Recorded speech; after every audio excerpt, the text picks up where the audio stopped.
ስለ አሰብ ስለ ቀይ ባህር ስለ ወደብ ጉዳይ ደጃፍ ፖድካስት ላይ በረከት ከዳዊት ጋር ቆይታ አድርጓል። ያው እኔ ስለ አሰብ ጉዳይ አስተያየት ይላል መስጠት የተቻለኝ ሞክሬያለሁ፣ ግን ያው ወረኛ ነኝ አፌን በላኝ ላወራችሁ ነው ንጮት ውስጥ ይሄ ጉዳይ ሲሪየስ ሆኗል። አይ ቲንክ መጀመሪያ መስሎኝ ነበር፣ አሁን ሲሪየስ ነው።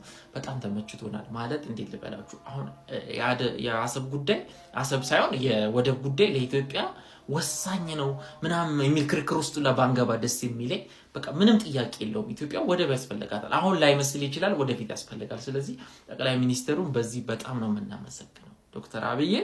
ይሄንን ሐሳብ ረስተነው ነበር ጋይስ፣ ባይዚ አንድ ወሻሽ ረስተነው ነበር።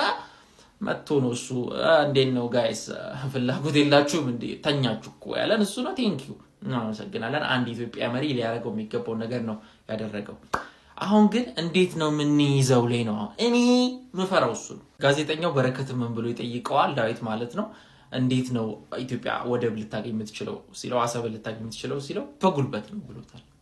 በጉልበት ነው ብሎታልና እንዴ ልበላችሁ እኔ በጉልበት ያ ማለት በጉልበት ነው ሊሆን የሚችለው። ሲጀመር የኤርትራ መንግስት ኢሳያስ አፈወርቂን ተውት።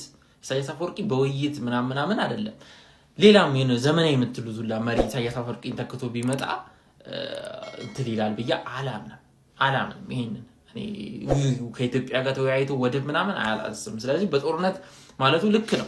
ባይዜ ጦርነት ለብዙ ነገሮች መፍትሄ ነው። ብዙ ነገር ለውጥ ያመጣል። ጦርነት ሁሌ መጥፎ ነው ማለት አንችልም። ጦርነት ያው ውጤቱ መጥፎ ቢሆንም እንትሉ ደግሞ ጥሩ ነው ስትራቴጂካሊ ካወራ እንደ ሀገር። ግን አንደኛ ነገር እኔ ምንድነው ታይሚንጉ ልክ ነው ብዬ አላምንም። አሁን በጉልበትም ቢሆን ታይሚንጉ ልክ ነው ብዬ አላምንም። ኢትዮጵያ ያለችበት የውስጣዊ ሁኔታዎች ኢኮኖሚያዊ ሁኔታዎች ይፈቅድላታል ብዬ አላምንም።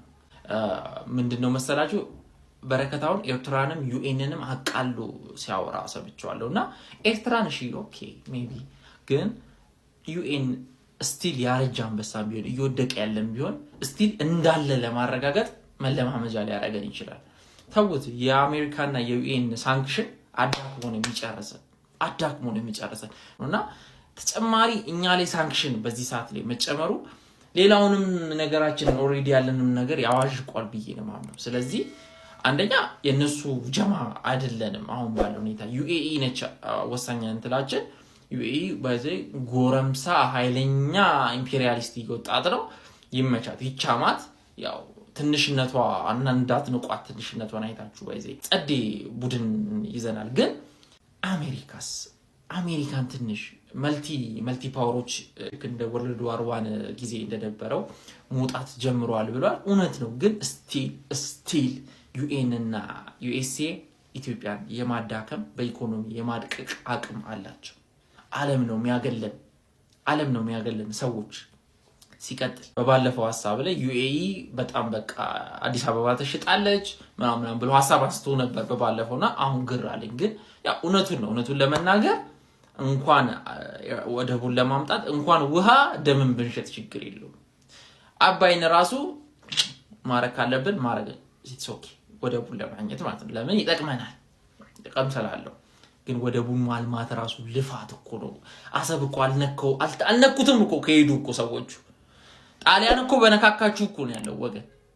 እና ብዙ የሐሳቦቹ እንትሎች ማለት ነው የሚያስፈሩ ቀለል የማድረግ ነገሩን ጉዳዩን ቀለል የማድረግ ነገር ተመልክቼበታለሁ በደፈናው ለቢኪ አስተያየት ለመስጠት ባይሆን በጣም እየፈራሁት ነው። ባይዚ ቢኪን አስተያየት መስጠው ለምን ትልቅ ሰው ነው፣ ትልቅ ዕውቀት ያለው ሰው ነው። ሽበት ስላላበቀለ በሽበት እንዳትለቁ ባይዚ ሰው እሺ፣ ሽበት ስላላበቀለ ቀላል ሰው እንዳይመስላችሁ በደንብ የሚያወራውን የሚያክሰው ነውና ግራ ደፍሬ ማውራት አልቻልኩም። ግን የኔን ሐሳብ በቀጣይ ቪዲዮ እንዴት ኢትዮጵያ ወደብ ልታገኝ ትችላለች የሚለው በጉልበት ነው ስቲል የኔም።